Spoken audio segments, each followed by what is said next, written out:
What's going on, everyone? Welcome back to the episode of Primetime Sports Podcast, hosted by Joey Maylari. So today is the first day of the MLB playoffs. I'm going to give a breakdown of my predictions and a look into the wild card matchups. I'll break down some info on some players to look out for or potential matchups between a pitcher and a batter that I think could end up being a good battle, including the Red Sox series against the Yankees, Aaron Judge and Garrett Crochet. Crochet has gotten the better of him for a good amount of the season. Judge does have 2 home runs in his career against Crochet, but he's also struck out against Crochet 11 times. So we'll see how that battle goes today, but that's definitely one of the series I'm going to mention. The Guardians already started their Game 1 battle against Detroit. Didn't get a minute today to give my predictions before that game began, but I felt like the Guardians would win this series in 3 games. I stayed with them through all the ups and downs this season, so I'm going to stick with them here in this series. I'm rooting for them to beat the Tigers. Tarik Skubal, though, and Gavin Williams is an excellent matchup. 2 of the top 4 ERAs in baseball in the second half. Both great pitchers. Skubal obviously probably going to win the AL Cy Young award. And then also you look at Gavin Williams, a guy who really turned things on in the second half, became one of the best pitchers in baseball. It's a great matchup for Game 1. Cleveland's issue is their offense. It's not their pitching. They typically don't score a lot of runs, and they win some low-scoring ball games with good starting pitching and good relief pitching. Tanner Bybee has been great for them on the mound, 2 earned runs or less in 4 straight starts heading into the playoffs. Then you also look at the fact that they have had some timely hitting, even though they may not score a lot of runs. They've had some clutch performances out of Jose Ramirez, Steven Kwan, 2 guys I just wanted to mention there. I think Jose Ramirez is one of the most underrated players in the game of baseball. Cleveland only had a 2.9% chance of making the playoffs on September 4th. Somehow, some way, turning their season around and making the playoffs was just a miraculous turnaround. Very impressive stretch for them in the month of September. I've always kept the faith in them that the guys would figure things out. They're a team every single year that nobody wants to play in the playoffs because they get hot at the right time, and they're a team that's gritty and can win those low-scoring, tight ball games. We'll see what happens here in this series against Detroit. I do think they win this in 3 games. I think they have the pitching that can help them make a run in this series. If you look at what happened to Detroit in the second half, especially in the month of September, they really fell apart. This Cleveland team was heavily back in the division. They were 11 games back in Detroit on September 5th. But winning the division is an impressive feat, but also shows at the same time that Detroit team just completely fell apart, and their chemistry is not where it's supposed to be right now. They're really shaky going into the playoffs. So that's why I think this Cleveland team can give them some trouble. They have the pitching. As I mentioned, Gavin Williams is really good. Tanner Bybee's been really good this season. That team is definitely a team to watch out for, Cleveland, and the hottest team heading into the playoffs, which is important. And you look at their pitching staff, their bullpen's elite, 3.44 bullpen ERA in the season, number 3 in the game of baseball. The Red Sox actually have the second best ERA among relief pitching on the season with a 3.41 bullpen ERA. Hunter Gaddis for the Guardians has been awesome in late inning situations, especially in the second half of the season. I think the Guardians can win this series in 3 games. I think the Tigers struggling heading into the playoffs is going to hurt them. They have no momentum heading into the playoffs, and the Guardians have all the momentum. I like the Guardians to win this series in 3. Even if they lost Game 1, I have faith in this team. I've stayed with them through all the ups and downs over the course of the season. I think they could beat the Tigers in 3. So now moving on to the Red Sox at New York Yankees. With Lucas Giolito on the sidelines for this series, it's definitely a tough loss to the Red Sox pitching staff. There was a worry for me, even with Giolito in the lineup, just because this is a 3-game series. You really have to win definitely the first game to get some momentum, then obviously take one of the next 2 after that. And when you don't have Giolito, a guy that was consistent all year and one of the best players on the Red Sox this season, it's definitely going to be tough without him. We'll see who actually ends up stepping up and pitching in Game 3. In Game 2, it will be Brian Bayo, who has pitched well this season for the Sox. In Game 3, I think it'll be rookie 23-year-olds Connolly Early. He's been awesome, 2.33 ERA with a .91 FIP in 4 starts, and FIP is fielding independent pitching. So very impressive numbers there from him. A guy who stepped up for the Red Sox in recent days is Masataka Yoshida, who's been electric over the last 2 weeks. In September, hitting .333 for batting average, which was 13th best in baseball in September, and .837 OPS, 2 home runs, and 13 runs batted in, with a 6.5% strikeout percentage in September. That's the second best in the MLB. He has the best bat-to-ball skills in the Red Sox, which is very important when you get to the playoffs and you have a guy on third base, no outs. You need to get that run across. Yoshida has been that guy for the Red Sox in the past. I know this year he's a little bit shaky when he first came back, but was obviously battling injuries to begin the season. It took him some time to get his groove back and get back in rhythm, but now you obviously see in September was one of the best hitters for the Red Sox. Another guy that's been really hot as of late is Cedar Rafaela. Over his last 12 games, He's hitting .362 for batting average with a .927 OPS. The Red Sox need him to get back to his hot stretch in the middle of the season in order to make a run. Yoshida's a guy in the last 12 games who's also been tearing it up. .383 batting average and .392 on base percentage and a .574 slugging percentage with a .967 OPS and a .160 weighted runs created plus for Yoshida over the last 12 games. I do apologize for the noise outside. I'm walking around right now, just trying to get this episode in before the rest of the playoff games start. As I mentioned, the Tigers and the Guardians already did start, and the Guardians were down 1-0. Now, Garrett Crochet is the guy that will be starting Game 1 for the Red Sox, 18-5 on the season, 2.59 ERA with a 1.21 whip and 11.2 strikeouts per 9 innings. The Red Sox needed a win in Game 1, and that's very important in a 3-game set. If you win Game 1, you're setting yourself up to win the rest of the series. And this comes from a tweet from Tom Caron on Twitter. He said the road teams have won 8 of the 12 series since the best of 3 wildcard series began in 2022. And in last season, the teams that were on the road won 3 of the 4 last year. So very important, obviously, if you're on the road, to definitely win Game 1. The team that wins Game 1 has won 10 of 12 series since the start of 22 when this 3-game set began. And 10 of those 12 series were 2-game sweeps. So it's very important for Garrett Crochet to have a big start tonight for the Red Sox. He's going up against Max Fried, and then obviously Carlos Rodon will go Game 2 for the Yankees. Game 2 will be Brian Bayo for the Red Sox. Won't be an easy matchup, but the Red Sox have played the Yankees fairly well this season. Not as better as of late, better early on in the season. The Red Sox won 8 of the first 9 games against the Yankees to begin this season. And then the Yankees have won 3 of the last 4 against the Sox, and doing it pretty handedly in those games, holding the Red Sox to just 12 runs over that 4-game stretch. But the Red Sox early on in the season outscored the Yankees 54-31 in those first 9 games. The Red Sox did very well this season at Yankee Stadium, 5-2 at Yankee Stadium, 9-4 overall against the Yankees. They need to win Game 1, as I said. Very important, especially on the road. Aaron Judge has put together another MVP season. He leads the MLB in batting average with a .331 batting average. Leads the MLB on base percentage, slugging, OPS, OPS plus, runs scored, and wins above replacement. On the year, .457 on base percentage, .688 slugging, an 1144 OPS, adding in a .215 OPS plus, 137 runs scored, and a 9.7 wins above replacement total. Also adding in 53 home runs and 114 RBIs. That's the MVP, in my opinion. I know a lot of people want Cal Raleigh to win, and it's a great story. The most home runs ever hit by a catcher in a single season. But Aaron Judge is the MVP, in my opinion.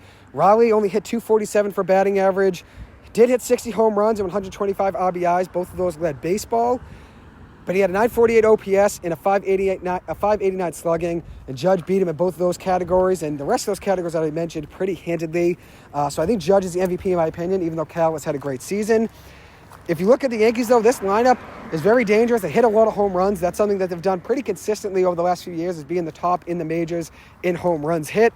Jazz Chisholm has put up some superstar numbers for the Yankees over the last season and change. He's played 176 games as a Yankee, so 176 games. He's hit 42 home runs, 103 RBIs, .251 batting average, a .486 slugging, an .816 OPS, and 49 stolen bases. He's put up some big-time numbers for the Yankees with his speed, his power hitting. He's been a better consistent contact hitter for the Yankees than he was for the Miami Marlins. So we'll see what he does in this series. He probably will sit in Game 1. I was just talking to my friend Christian. He thinks the Yankees will be sitting him Game 1 since Crochet has had better numbers against him, since it would be a lefty on a lefty. We'll see if he ends up being in the lineup. As for the Yankees starting rotation, Max Fried, Carlos Rodon, Cam Schlittler, that's a deadly trio of pitchers right there to face. Cam Schlittler's a guy I saw pitch a lot when he was at Northeastern, had a live fastball, a good breaking ball, and was pretty consistent during his time, probably was their most consistent pitcher during his time at Northeastern. He's been awesome this year in the Bronx for the Yankees. Overall in the season, a 4-3 record, a 2.96 ERA, a 3.74 FIP with 10.4 strikeouts per 9 innings pitched, with 3.89 walks per 9 innings pitched. So walks are definitely an issue for him. They were an issue at times at Northeastern as well, and leaving fastballs up in the zone led him to get hit a little bit hard sometimes. If fastball stayed high, he throws hard, so if a player makes good contact on it, it might go far, considering he does throw pretty much gas every time he does throw a fastball. He's definitely going to be a tough out in Game 3 for the Red Sox to face. We'll see if it ends up getting to that point. But I think the Red Sox win this series in 3 games. That's my prediction. Moving on now to the Reds at the Dodgers. The Dodgers have won 5 of 6 games in the regular season versus the Reds this year, outscoring the Reds 30-15 in those games. Overall in the season, The Dodgers offense has scored more than 100 runs more than the Reds offense and outslugged them by 50 points. So the difference in this series, in my opinion, will be offensive production. The Dodgers have bats that are more productive and more consistent, and then the Reds obviously don't really have that. So I think the Dodgers bats really make the difference in this series and give them the edge. The Dodgers also have Shohei Ohtani, Mookie Betts, Freddie Freeman. Even though Mookie had a down year, he's still a very good player and a seasoned veteran who's won before. He's a guy you'd have to pay attention to and be ready for. The Dodgers won the World Series last year, and even though necessarily, it's not as big of a gap between them and some other teams this year, and I feel like the MLB is kind of wide open at this point. I think last year the Dodgers were the team everybody expected to win, just like when the Celtics won the championship 2 years ago, everybody expected them to win. But this year in the MLB, it's kind of wide open. I could see any of these teams that are in the playoffs make a run and win the World Series, and that's why October Baseball special is, because at the end of the day, every single at-bat, the importance of it is heightened, just like every single pitch in every single play is important. So we'll see how things work out in this, playoffs. But as I said, I do think any team could potentially make a run. That's why I see this Reds team as a potential threat for the Dodgers. I think this Reds pitching staff is solid enough to make a run. I'm a big fan of Hunter Green. I like Nick Lodolo as well. He has some great stuff. I think Hunter Green is going to be one of the best pitchers in baseball for the future. And obviously he showcased some of his potential and ability this year and last year as well. If he could just stay healthy, I think he could be a top 5 starter in the game of baseball. They have what it takes pitching-wise to try to make a run in this series and make it an interesting 3-game set. But at the end of the day, I don't think the Reds' offense will do enough to win this series. I think they'll make it close. But it's also important to note, Hunter Green, who I'm very high on, has struggled in his career against the Dodgers. 1-3 record, I believe in 5 starts with a 4.55 ERA. So obviously struggling, even struggled this year against them in one outing, giving up, I think it was 6 hits and 5 runs. I think he rises to the occasion tonight, though. I think he ends up having a big game and keeps the Reds in it. The Dodgers are always looked at as a favorite, and rightfully so. Their lineup is absolutely stacked year in and year out, and their pitching rotation is elite. They quietly put together an elite last month in the last 20 or 30 games. They figured things out, just really didn't get as many headlines as they have in the past. 15-5 in the last 20 games, which was third best in baseball, tied for the third best, and then also 18-12 over the last 30, which was tied for fifth best over the last 30 games. So had a really good last 20 or 30 games, starting to get hot at the right time, this is the time of year to really heat up and try to figure things out. Also, the pitching staff has been really good this year, 3.25 team ERA in September, which is third best in the MLB. They only allowed 16 home runs in the month of September, which was best in the game of baseball. Also holding opposing hitters in the month to a 183 batting average, which was also number 1 in the MLB. So their pitching started to figure things out. I also want to highlight Andy Pages. He's been awesome for them at the plate, 27 home runs on the year. Also adding in a 272 batting average, 86 runs batted in, and a 774 OPS. I was a big fan of his as a prospect, and I'm glad to see him panning out at the major league level. It seems like the Dodgers always find a way to not only develop talent, but also sign the best of talent in free agency. And they're never afraid to make a big-time move, whether it's a trade, free agent signing. And while being able to do all that, they find a way to not only draft really good prospects, but they find a way to develop that talent. So then when they get to the major league level, like Andy Pages, they're ready to produce and be a big-time player in their lineup. So I've always respected the Dodgers for that. I know a lot of people have hated on them for the money they spend, but at the end of the day, there's no restrictions on money and how much you can defer down the line. So at the end of the day, they're playing by the rules. There are no rules against it. And people also get mad that they always find a way to develop talent. And they're just really good at scouting and what they do. So I respect that. I'm not going to really, disrespect them for that. I do think the Reds can give the Dodgers a handful in this series, but I think the Dodgers end up winning this one in 3 games. Now moving on to the Cubs and the Padres. The Padres will be facing the Cubs. I like the Padres to give the Cubs some trouble in this series. They have the depth to make a run and to have a lot of veterans, Xander Bogaerts, Manny Machado, Fernando Tatis. And Tatis had a good year. Machado's still a big-time producer, and Bogaerts isn't the player he once was, but still is a good talent. Nick Pivetta was really good this year for the Padres. Tough that the Red Sox let him go, considering he had a 2.87 ERA on the year, alongside a 13-5 record and a 195 batting average against. As for the Cubs, Seiya Suzuki had a big-time year, 32 home runs, 103 runs batted in, adding in a 245 batting average and an 804 OPS.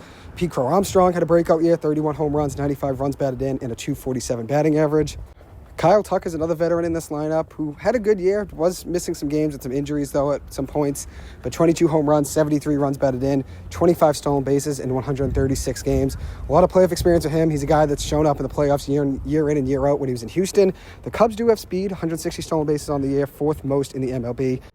This will be a competitive series and a fun one to watch, but I like the Padres to win this one in 3 games. They've shown some guts in the playoffs in the last few years, making a good run last year. I expect them to make some sort of a run this year in the playoffs. I think they can take care of the Cubs in 3 games.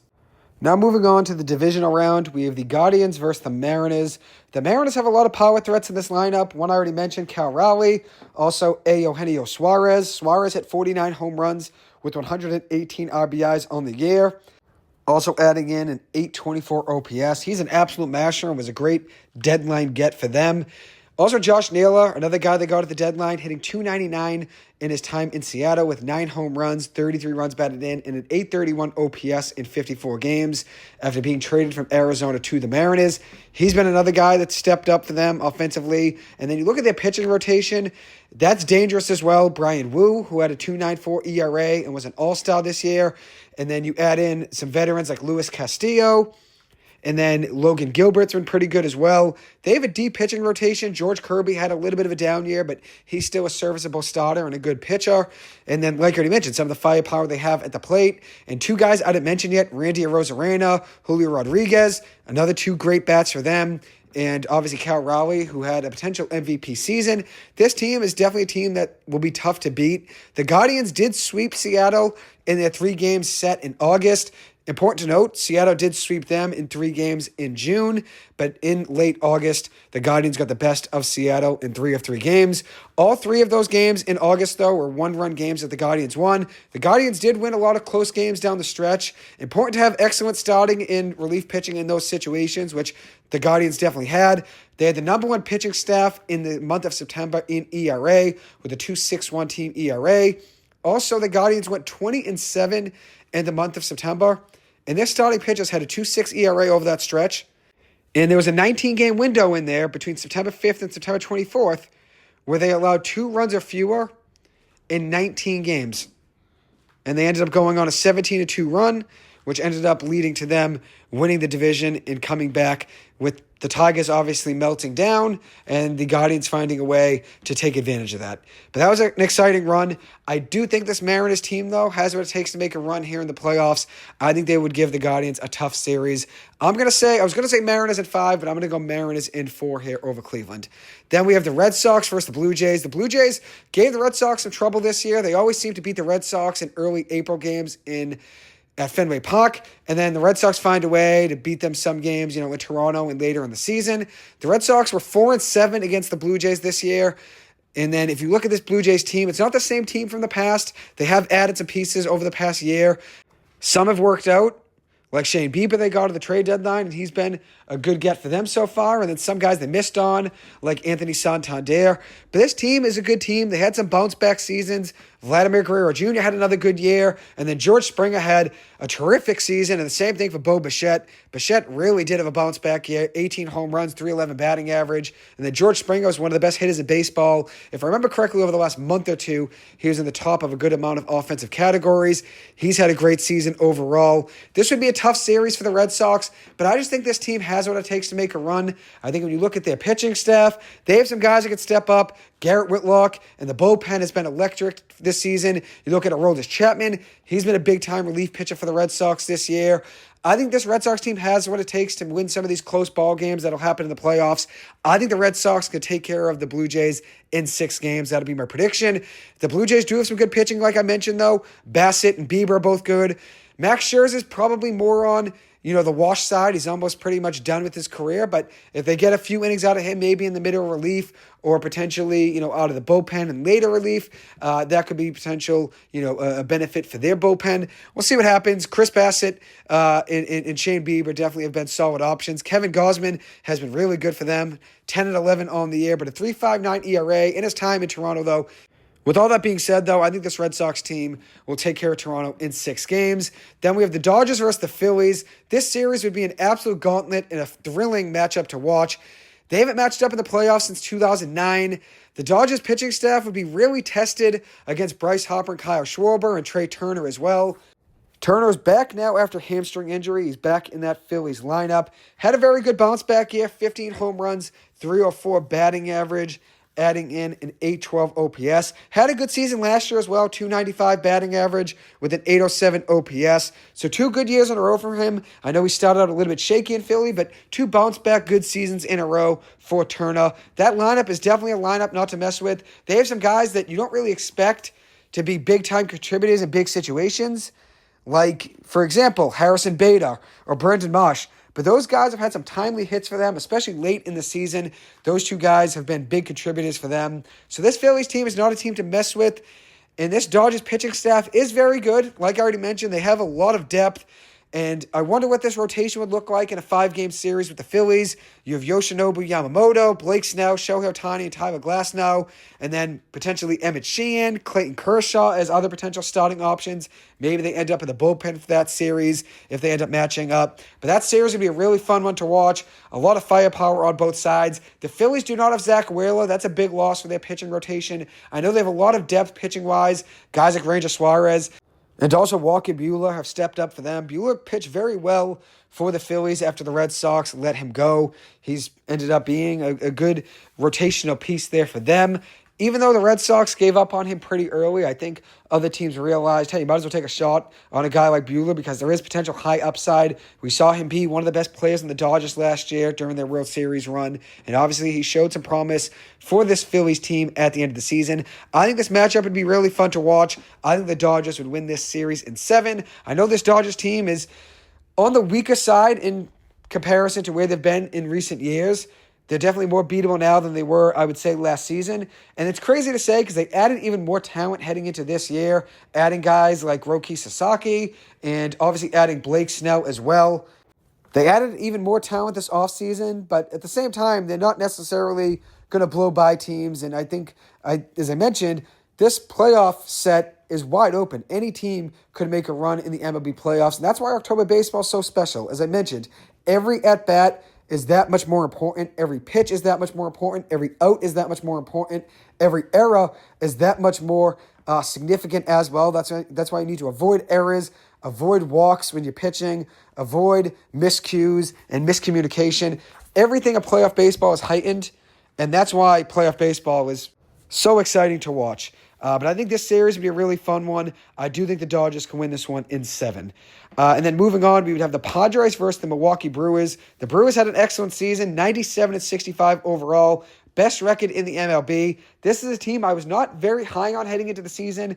They lost even more pieces this past offseason. It seems like every year they lose more and more star talent. But somehow, some way, they found a way to reload and obviously have a very productive lineup and a good pitching staff again. Bryce Terang had a good breakout year for them. Great speed. Sal Frelick has been solid for them as well. They don't really have much power in this lineup, which is partly an issue, for the playoffs especially because home run hitting is very important when you're potentially, one swing of the bat away from tying a game. But they do make up for their lack of power on the base paths. They utilize speed very well to make up bases that they potentially miss out on with that lack of power. They do have 162 stolen bases as a team this year. That's second most in the game of baseball. Christian Yelich had a very good bounce-back season, 29 home runs, 103 RBIs, adding in a 264 batting average. He was the only player in this Milwaukee lineup, though, with 22 or more home runs, which is a concern for me looking at this team. They do have good starting pitching, though. With that being said, Freddie Peralta, Quinn Priesta, both putting up a 2.70 and a 3.32 ERA, respectively, this season. Both of them are very productive starting pitches. Power is important in the playoffs, though, which is why I feel like this Padres team could take care of Milwaukee in 5 games. I'm going to say Padres in 5. And then now moving on to the ALCS and the NLCS. In the ALCS, I have the Red Sox versus the Mariners. I just have a feeling that this is the year that the Mariners get over the hump, make a run, and reach the World Series for the first time ever. Good power depth, like I mentioned. Randy Arozarena, Josh Naylor, Julio Rodriguez, Cal Raleigh, Eugenio Suarez. That lineup is deep. They have a lot of talent, and then their pitching rotation as well is dangerous. I think this team has what it takes to make a run. I think the Red Sox give them a handful, but I do think this Mariners team is very capable of making a run in the AL. Obviously, I'm rooting for the Red Sox, but these predictions are all just based on how I feel. I want to be honest and truthful and, not try to show some bias. As much as I want the Red Sox to win, I think this Mariners team could potentially make a run to the World Series. So I'm going to go with them winning this series in 6 games. And then hopping over to the NLCS, we have the Padres and the Dodgers. A great rivalry game there. That would be a great series. I think the Dodgers would take care of this team in 5 games. As I mentioned, a lot of people are expecting the Dodgers to take a step back and not make a run and disappoint this year in the playoffs. But at the same time, if you look at this talent, and I understand baseball is not a game where it's, based on what you do on paper. Obviously, you have to go out there and still perform. And the Dodgers in the past have been disappointing in the playoffs, but obviously they won the World Series last year and showed they could put it all together when it matters most. And I think this happens again this year with this team, with all the talent they have. They find a way to put it all together. And like I said, this team silently had a very good stretch over the last 20 and 30 games, 15-5 over the last 20 games. No one really talked about that, though. I just think it's because they were so good last year. This year, nobody really cared to talk about them going 15-5 over the last 20 games heading into the playoffs, which was tied for 3rd best in baseball, and 18-12 over the last 30, which was tied for 5th best in baseball. This team's playing good baseball at the right time. A lot of talent. I think they were just waiting to get healthy. They had a lot of injuries this season. Yamamoto, if I remember correctly, was injured at one point. Tyler Glasnow, Blake Snell. Obviously, Shohei Ohtani was coming back from, the elbow injury he suffered a couple years ago. So there are a lot of injuries to this team, and they were just waiting for guys to come back healthy. And I think that's why this team right now, while they're clicking and guys are coming back healthy, I think it's going to be really tough to beat them. I'm going to go with the Dodgers in 5 over the Padres. And then in the World Series, it would be the Dodgers and the Mariners. I think the Dodgers win this series in 6 games, with my World Series MVP being Shohei Ohtani. And we'll see what the Dodgers decide to do with Shohei Ohtani as a pitcher. If he starts the game as a pitcher, he can stay in the game as a designated hitter even when he comes out from pitching. But if they decide to put him in as a reliever, they can't keep his bat in the lineup. So things get a little bit tricky here for Dave Roberts. There's definitely going to be a lot of strategy between Dave Roberts and his coaching staff to figure out what the best course of action is to give Shohei the potential chance to pitch, but also keep his bat in the lineup. Shohei, even without being a pitcher, is one of the most valuable players in the game of baseball and will be the NL MVP this year. And then you add in his ability to pitch. There's just no better player in the game of baseball. Shohei Ohtani is absolutely electric both ways as a pitcher and as a batter. And that's why they want to keep him in the lineup. And it makes sense. The Shohei Ohtani rule that the MLB adopted in recent years was just to be able to give Shohei Ohtani the opportunity to not only pitch, but also hit. He obviously brings a lot to the game, growing the game internationally and also growing excitement here in the United States. People want to see Shohei Ohtani. He's a big draw, not only in America, but all across the world. So it makes sense that the MLB wants to give him as many opportunities to shine on the mound and obviously on the field as well. And as a pitcher, he's going to potentially have a chance to potentially play the field here in the playoffs just to keep his bat in the lineup and also give him some flexibility to maybe come in the game as a relief pitcher. We'll see what the Dodgers decide to do, but there's obviously going to be a lot of strategy that has to be done there for them to figure out what the best option would be. I think this year's playoff bracket is wide open, like I already mentioned. I think it'll be a very fun one to watch. One last thing I want to mention before I close the episode is the epic collapse of the New York Mets. I've already mentioned it, recently in my last episode where I talked some baseball, but it really is crazy when you look back at the numbers and look at how close the Mets were to the playoffs. If they could have just won one game here or there that they decided to, lose in later innings, they could have had a chance to be in the playoffs and be competing for the World Series. They had a lot of games they lost in later innings. And there's a graphic made by a Twitter account. It was a Mets podcast Twitter account. It was Metsed Up, a podcast account on Twitter. And it basically was a graphic of all of the games that the Mets blew in the later innings of games. They were up 4-3 against the Nationals, for example, in the bottom of the 9th. Lost that game before. They were up 4-3 in the bottom of the 6th and lost that game to the Brewers at one point. Bottom of the 8th, they were up 4-1 against the Braves. Blew that game at one point. They were up 7-1 against the Nationals in the bottom of the 7th one game and lost that one. They were up 6-0 on the Brewers in the bottom of the third, lost that one. They were up 5-4 on the Dodgers in the bottom of the ninth, lost that one. They were up 5-1 on the Padres in the top of the fifth, lost that one. It just shows how close this team was to potentially making the playoffs. But they did everything possible to give them a harder and harder chance by the day to make the playoffs. Late inning scenarios, not being able to hit in clutch situations, errors, really bad pitching. They just did everything possible to make it as hard as possible for them to make it to the playoffs. And you look at this team, and you look at the numbers, this team just completely gave up. On June 12th, this team, via Fangraphs, had a 96.2% chance of making the playoffs. 96.2% chance of making the playoffs on June 12th. They were one of the best teams in baseball for the first half of the season, and then an epic collapse in the second half led to this. This Mets team had a $341 million payroll, second highest in the MLB. We're heavily paying the luxury tax, just like the Dodgers do every year. The Mets are always paying the luxury tax with Steve Cohen as the owner. He's not worried about the luxury tax because he wants to be able to put the best players in the lineup in order to give the Mets a chance to potentially win the World Series. We've seen them go out and spend big time in free agency, obviously getting guys like Justin Verlander in the past, and then this past offseason getting Juan Soto on a 15-year, $765 million contract, which was obviously a big-time payday. This team went out spending heavy money, and to miss the playoffs, it's very disappointing. They had the best record in the MLB through June 12th, which was that time they had the 96.2% chance of making the playoffs. They were 45-24 at that point, but after that, they were 38-55, the fifth worst record in the MLB over that stretch. Fifth worst record from June 13th and on in the regular season. And you look at this, they had a lot of potential chances to win late in games. Like I just mentioned, a lot of games they were up in the later innings, the 5th, 6th, 7th, 8th, 9th innings of games. And in those games, they just melted down. The Mets were 0-67 this season when trailing after 8 innings. And this was a stat per Talkin' Baseball. They were the only team in baseball to not have a come-from-behind win after the end of the 8th inning. And that just shows they didn't have clutch hitting and weren't putting guys on base to give them a chance late in games. And I don't watch many Mets games down the stretch.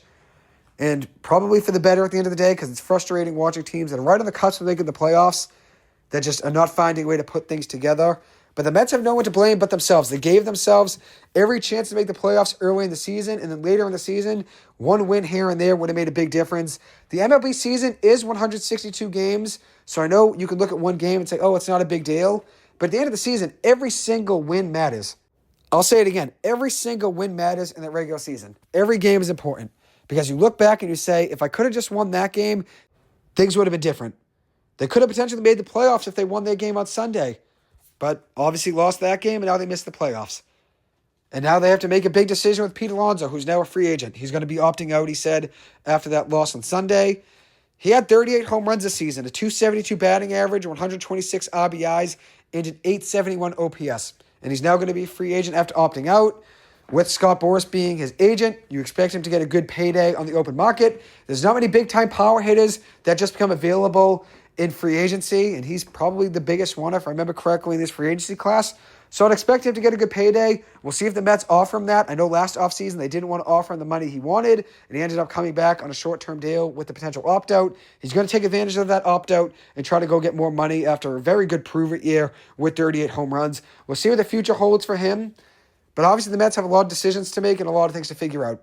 And like I said, timely hitting and clutch hitting and really bad pitching, stretches in the second half of the season really hurt this team. They had a chance to potentially make the playoffs and compete for a World Series, but they completely imploded, and they have no one to blame but themselves. The Mets had some chances and could just never put things all together. And like I mentioned, I didn't watch many Mets games down the stretch, and I'm happy I didn't because, as I said, when you're watching a team that's right on the cusp of the playoffs not be able to put things together, it can be frustrating.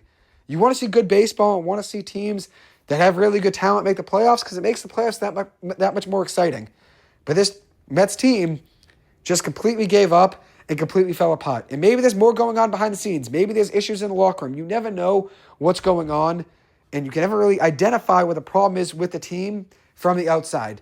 It comes down to what's going on in the clubhouse, what the front office thinks, what the coaching staff thinks, if they're making adjustments, what analytics are telling them to do. That's a big part of baseball nowadays is analytics, which I'm not completely against analytics. I think analytics help the game, and they basically give you some information and give you some guidance on what your decision-making should be. I don't think analytics should be everything at the end of the day. Sometimes you have a gut feeling and say, hey, I think this guy should be in the lineup today. I think he can have a big day.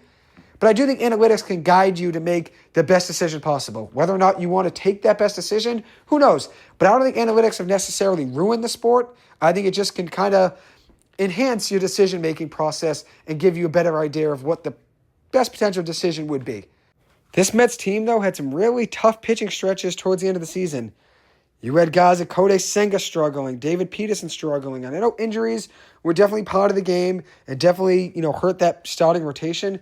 But this Mets team had a potential chance to make a run and win a World Series, and just everything fell apart, and it's disappointing, especially when you spend $341 million and you're one of the top teams in the luxury tax year in and year out, and you're not able to get over that hump and make a World Series and potentially win a World Series. It just gets frustrating, and it's disappointing. Anyways, that'll wrap up this episode. Thank you guys so much for taking the time to listen to this. As always, I appreciate it.